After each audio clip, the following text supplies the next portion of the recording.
Hey everyone, it's Christian, and I'm back with, yeah, you guessed it, another palm review. And Ashley's just here hanging out underneath the palms here at our friend's house. And we are between, this is the palm I've already done a review on. This is the African oil palm, Elaeus guiensis. And the other palm I have not done a review on, this is Livistona decora, or the ribbon fan palm from Australia.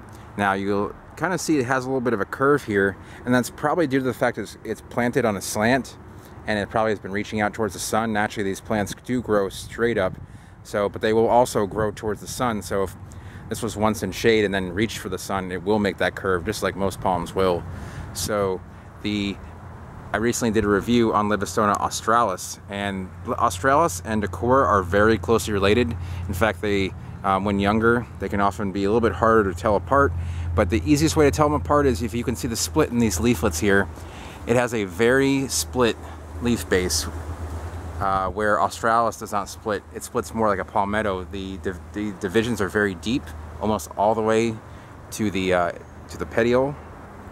And this one, australis, kind of does it about halfway through. This does it about, I don't know, 80% through. So, but the arming is going to be similar. It has a little bit less armament, decora does. The trunk is going to be about the same, where it has the stepping on it, like so. You can see my Red Bull there. And the crown is going to look very similar as well. And you can see this is actually in flower. Let's see if we can get a little close up. Thankfully this camera has a decent zoom on it. There's a little bit of seed up there. Whether or not it's going to be good this time around, I believe it will be. You can see the size of the seed. It's still green, but that's about the size it's going to be. About the size of a little marble or a large pea, however you want to look at that. Now this palm is going to be, there's another good view from the back side of the leaflet there. And this palm is going to be about as cold hardy as australis, as it grows in a similar climate and tolerates similar conditions. So it's going to be a borderline 8B, 9A palm. This palm does well in Jacksonville, does well all over California, probably does well like in the Phoenix and Tucson areas as well, I can imagine.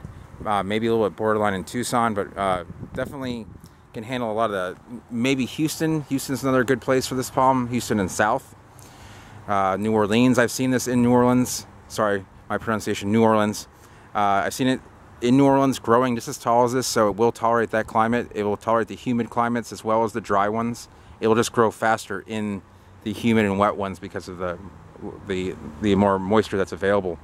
So I wish there was more I could say about this palm, but unfortunately it's so much like australis, except for the split leaf bases, the more split leaf, the split fronds, that it really has a bunch of the same characteristics. It has the arming on the petiole, the splitting, the costa palmate leaf where it bends in the middle here, you can kind of see right there.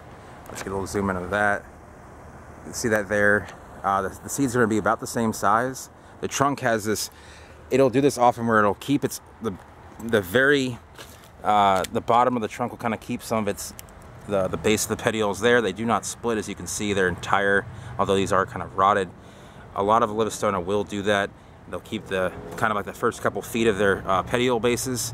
Kind of gives a little neat stepping look. And there's a number of palms that do this, and it's not really known why, although there's some opinions as to why they do that.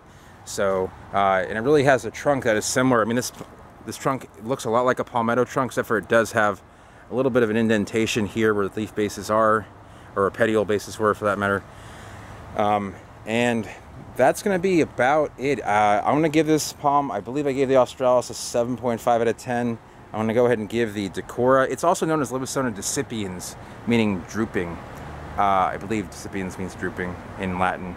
I could be, again, I could be wrong. I'm not going to be right 100% of the time here. I will admit that I do not know everything.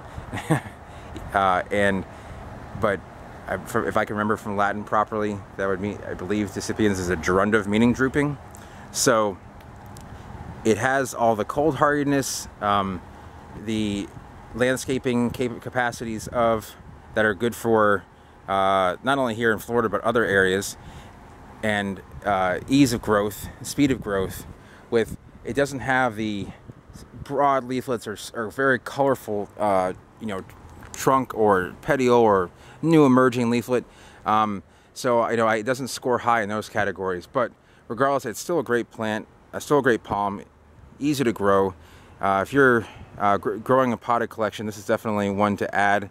They're not very expensive. That's another positive. They're easy to get a hold of. Seed is, if you're buying it, even by 10 or a lot of 10 or 25 seeds, you're not going to spend more than $10.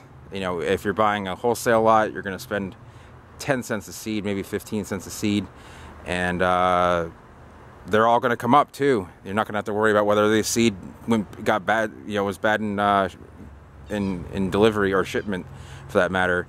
Or you can find them here on the ground and don't have to pay anything for them.